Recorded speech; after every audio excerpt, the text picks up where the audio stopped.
One day in 2015, me and my family decided to go up into the mountains for the 4th of July. We didn't have a big family. It was just me, my mom, and my 2 siblings. My sister was 3 and my older brother was 17. I was 15 at the time. Me and my brother both shared a tent while my mom and my little sister had a little trailer that only fit one. I never liked this campsite. It was always dark in a way, like the air wasn't so free. It was all musk or, in a way, tense. Well, we were really deep in the forest area. This campsite was shut down in 2013, so we took the chance to save money and go to an abandoned campsite for the hell of it. We once went there before it shut down. There were no bathrooms, no water in, no one was around. It was nice and quiet. Me and my brother decided to check out the site. When we were there for about 10 minutes, we got away from camp. We came across an old cabin. It was very old and abandoned. Being myself, I wanted to go inside. It took my brother a good 5-minute argue to let me go. When he finally agreed, we headed inside. It was all torn down. It wasn't very small. It was like a regular medium-sized house. It was ruined though.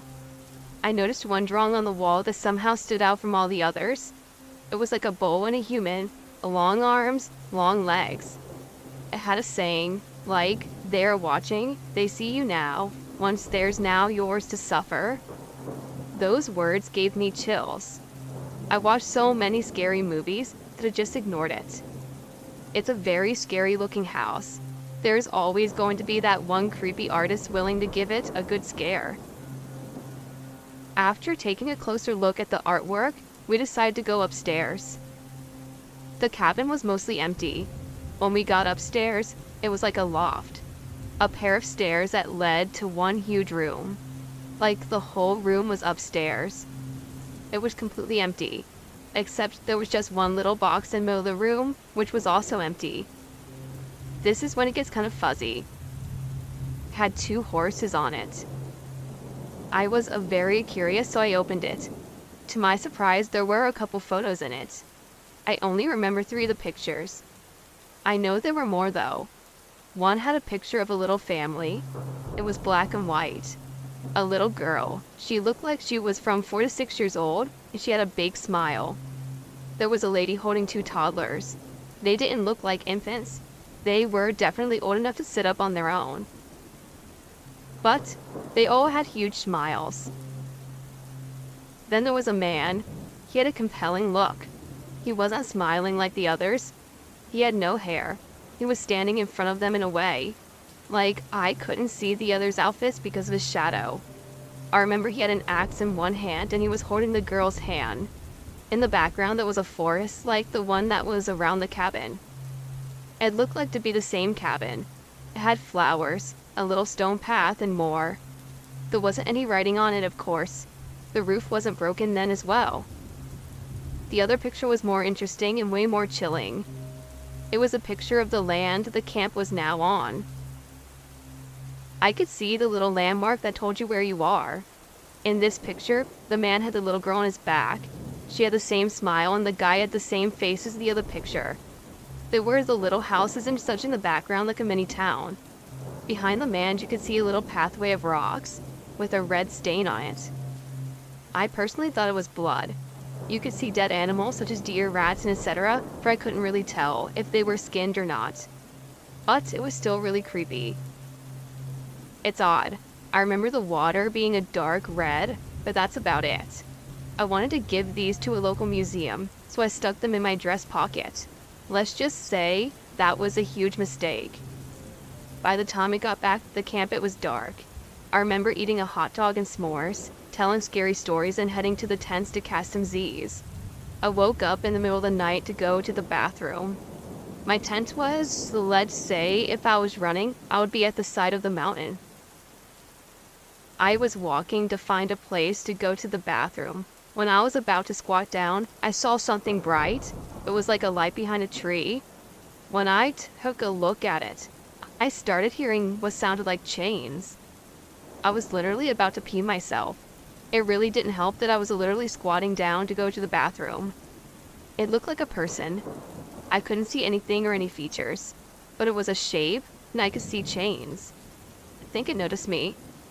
I was shaking dead quiet, my hand still on the rim of my pajama pants. I was shocked. I couldn't move. It started to slowly move backward. It was making light, lighting up the forest as it goes, brighter than any light source. I watched as it got faster and started running up the mountain backwards, like up the hill at almost 90 freaking degrees. So steep you couldn't even climb it with ropes. I was about to crap myself. When it got to the very top, it disappeared. I woke up everyone after I was able to move again. We packed up and left. I threw the pictures out the window, not even caring anymore.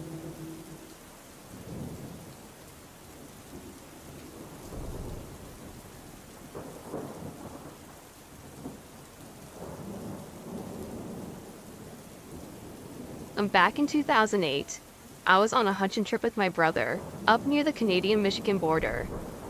We had rented a cabin for the week and were looking forward to a nice quiet week until this monster spoiled it all. One night, after a day being in the woods, we were tired and didn't feel like cooking us a meal.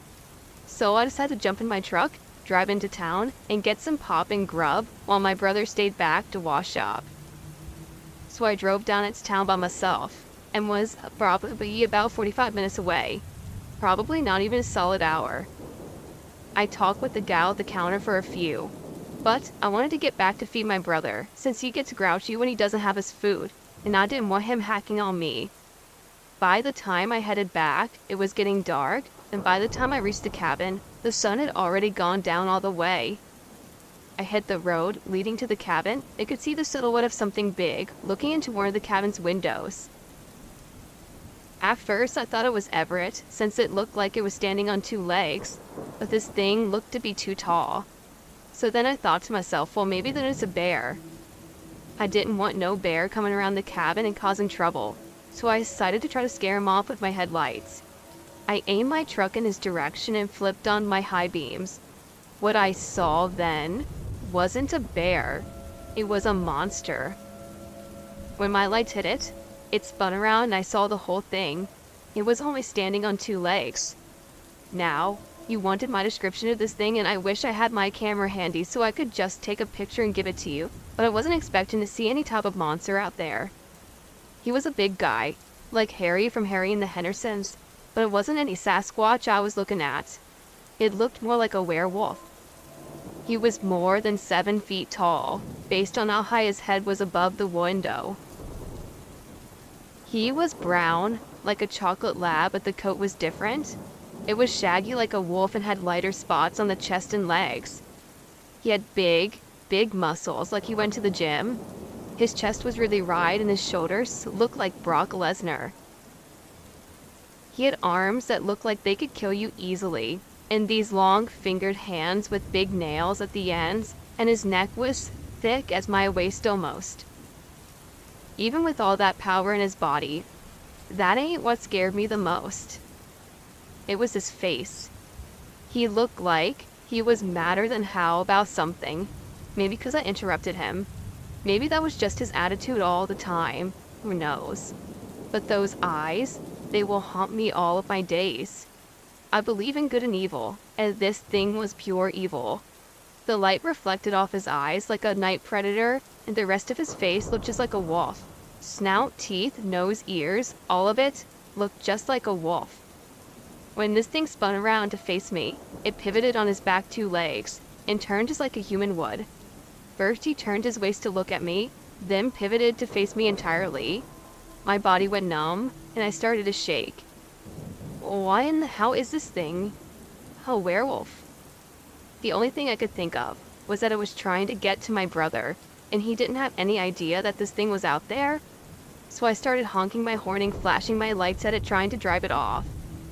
Then, that thing put its hands over its eyes just like a person. It gnashed his teeth at me and then ran off into the woods. It was still on his hind legs the entire time. I pulled right the hell up to the cabin as close as I could, grabbed my mag light, and took off for the door. I left the truck running, and I was calling out to my brother like a crazed man. Everett ran into the living room, yelling at me, asking what the hell I was doing. and I told him something was out there and we had to leave. Luckily, my brother's a trusting man. 43 years of living with me. He should know when I'm serious. So we grabbed our rifles and mag lights and we took out of there with great haste. As we ran to the truck, we could both hear something big running in the wood next to the cabin, and the loudest growl I've ever heard. The growl almost shook my insides. We tossed a gun into the truck and jumped in. Everett was shining his light into the forest, but he didn't see anything. Then we took off out of there. On the way back into town, I told my brother what I had seen, and he just shook his head. I think he was letting it soak in. He looked at me and said, "Arn, I think you saw yourself a werewolf." I looked up at the sky. It wasn't a full moon, so I don't know if that was right. I don't know what we saw that night. We went back during the day a few days later. After going to church, I might add, and praying a lot. We got our stuff and then talked to the gentleman that rented us the cabin and told him what I seen. He swore he never heard of anything like that around there before, but I got the impression he was lying to us. That's why I never really go into the woods unarmed anymore.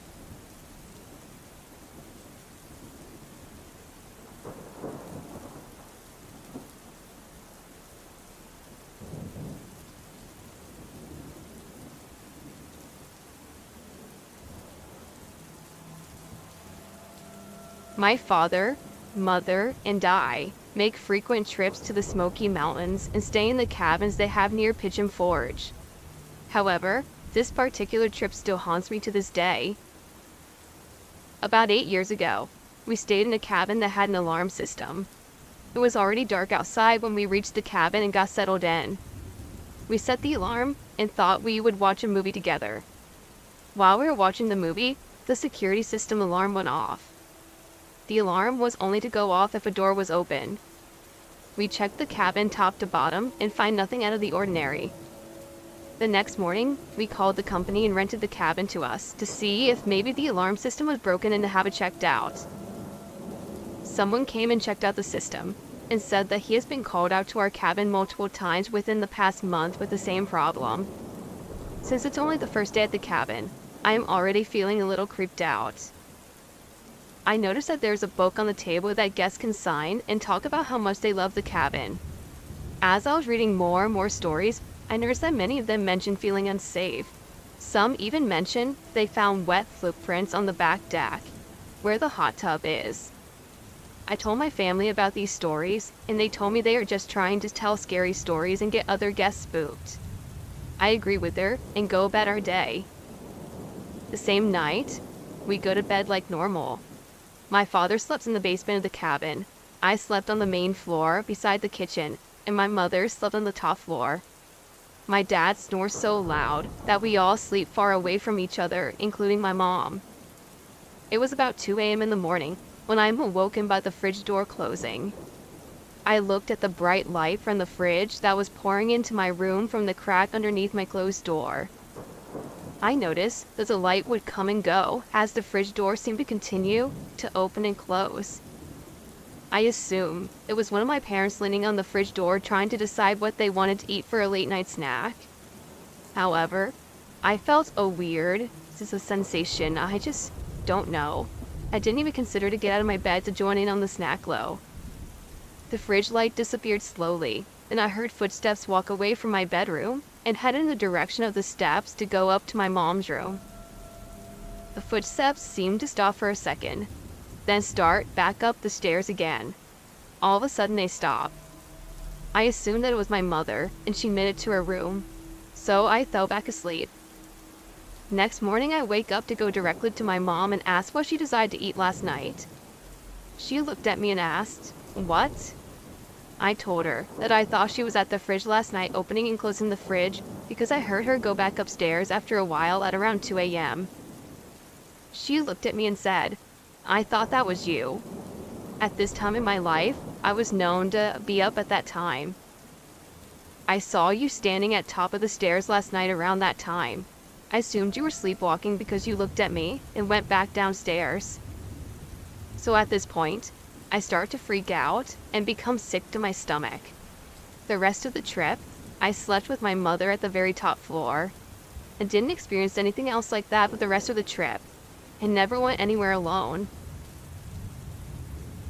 A couple months go by after our trip when my dad tells me he was looking to rent another cabin for a trip. We went to go look at the cabin that we rented at last time, and found out that they had closed that cabin and it is no longer available to rent. Out of curiosity, he did some research to find out that many guests experienced something in that cabin. The complaints ranged from feeling unsafe to people thinking someone was in the cabin that shouldn't have been, to people leaving before their vacation was over. I am not sure what my mother and I had experienced that night in the cabin, but I now know that we aren't the only ones that went through something similar.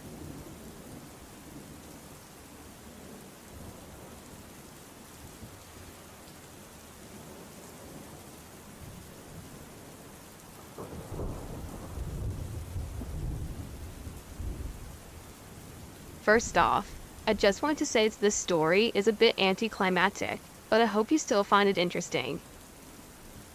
Back in the early spring of 2018, me and my dad decided to spend the Saturday at our cabin in Wisconsin, which is about a 2.5 hours drive away from where we live in Minnesota. All the snow had finally melted, so we decided that it was a good time to go and check out the place. We do this every now and then to make sure the place hasn't been damaged by any people, bears, or weather.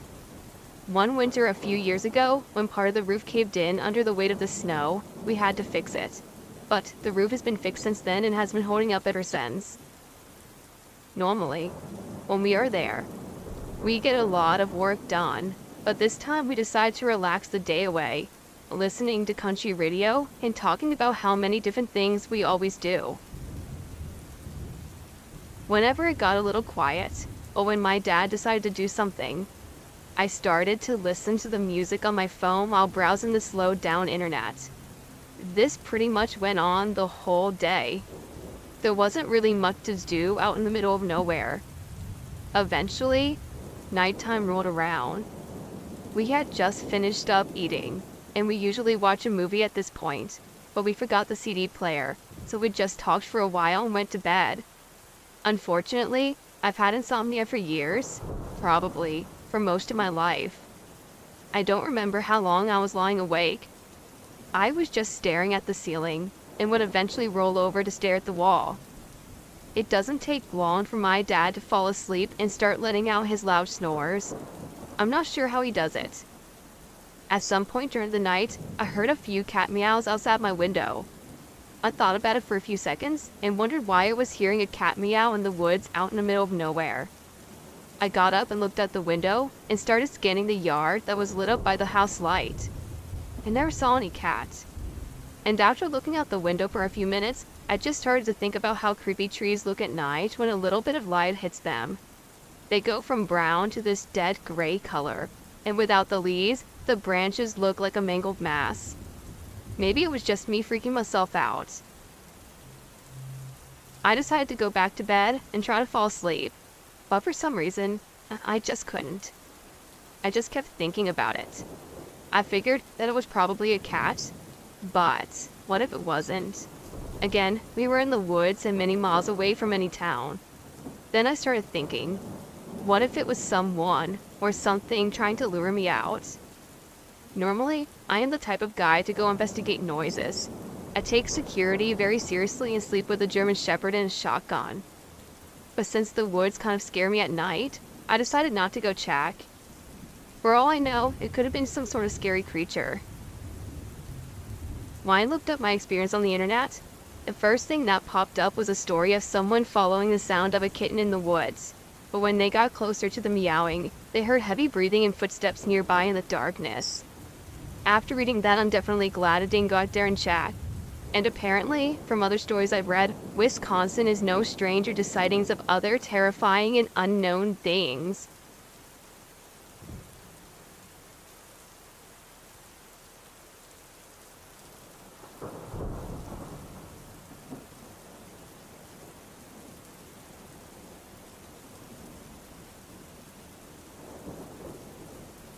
When my great-grandmother had her first child, my great-grandmother was living in Asheville, North Carolina, in a tiny one-bedroom cabin built by her husband. The cabin was in a secluded area in the woods down a dirt road. They lived a quiet life. George worked and Harriet stayed home with Ethel and cooked and cleaned like every other woman from that time period. The layout of the cabin is sort of important here. The cabin had a big open room where the kitchen and dining area was sectioned off, and then there was a wall dividing a small space where Harriet and George slept. The front door was close to the kitchen, and beside the kitchen there was a door that led to the only actual bedroom, which was Ethel's room. There was also a washroom behind the dining area that contained a very small closet. One typical June evening, Harriet was doing chores around the house as it began to get dark. She laid my 5-month-old grandmother down to sleep for the night after feeding her. She had a pork roast in the oven and potatoes on the stove, and mixed with sweltering southern summer humidity, so she decided that she would open the front door to cool down the house a little bit.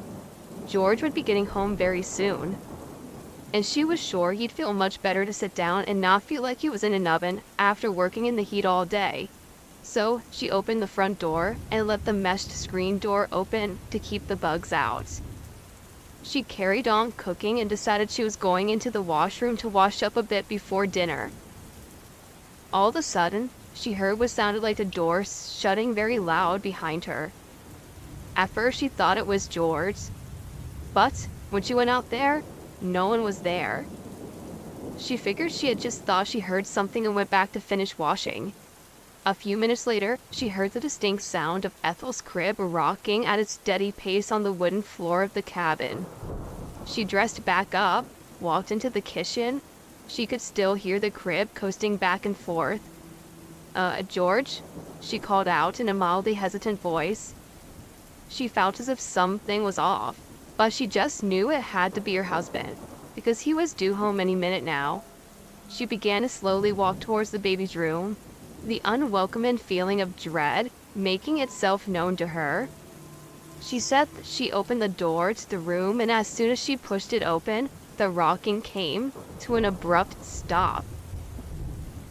There in the dimly lit room was a tall, matte black figure. It was so tall, in fact, that it was slightly hunched over to keep from touching the ceiling, which according to my great-great-grandma was about 7 feet tall. It had long arms that seemed almost too long for its body, and its face. Oh God, its face, as she said so many times recanting the story to my grandpa. Its face had no real distinctive features, other than 2 white eyes and a mouth full of sharp teeth, curled into a sickening grin. Its fingers were long and had sharp nails and claws on the ends.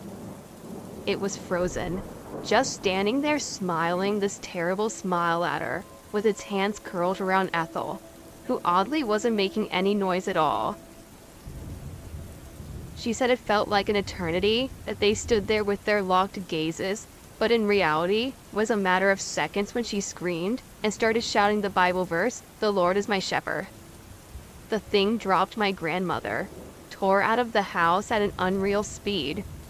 Harriet ran and slammed the front door and locked it. She made damn sure it was really George when he came knocking, wanting in when he got home about 15 minutes after the whole ordeal. She said it was the scariest thing she ever experienced, and she never knew what exactly to make of that encounter, but she always said it was nothing of this world, that she could feel its intentions were of no good. She never told anyone except my great-great-grandpa, because back then, talking about that kind of stuff was taboo, and people would think something was wrong with you, that you were either mentally sick or maybe even spiritually. But that's not the last she heard from this creature. A few weeks after the incident, they acquired a dog to keep guard of the property because Harriet was so shaken by the event. One night, while in bed, both Harriet and George heard the dog going crazy outside on the front porch, snarling and growling, which soon subsided into whimpering and then silence. George got up and went to go grab his trousers and his shotgun, but was stopped in mid-action by the sound of the doorknob being twisted slowly back and forth, then violently followed by loud scratching at the door. He grabbed his gun and yelled for whoever it was to state their name, because he was armed. As soon as he spoke, the door stopped moving, and the sound of faint footsteps could be heard walking off the porch. Against Harriet's wishes, he ran outside only to see no one around. He fired a shot into the woods and yelled for whoever it was to stay away from their house or they'd end up regretting it. That's when he saw it. In the light of the full moon, he saw what looked like a shadow to be 7 feet tall. A emaciated man with unnatural long arms run out from behind the shed and into the woods on all fours at an alarming speed. He was so spooked he almost tripped up, the steps running back inside. And before he could even get up the steps, the dog crawled out from under the porch and ran inside the house where my dog ended up keeping it at night because Harriet couldn't bear the thought of it being out there alone with that thing. That was the last encounter they ever had as far as I've ever been told.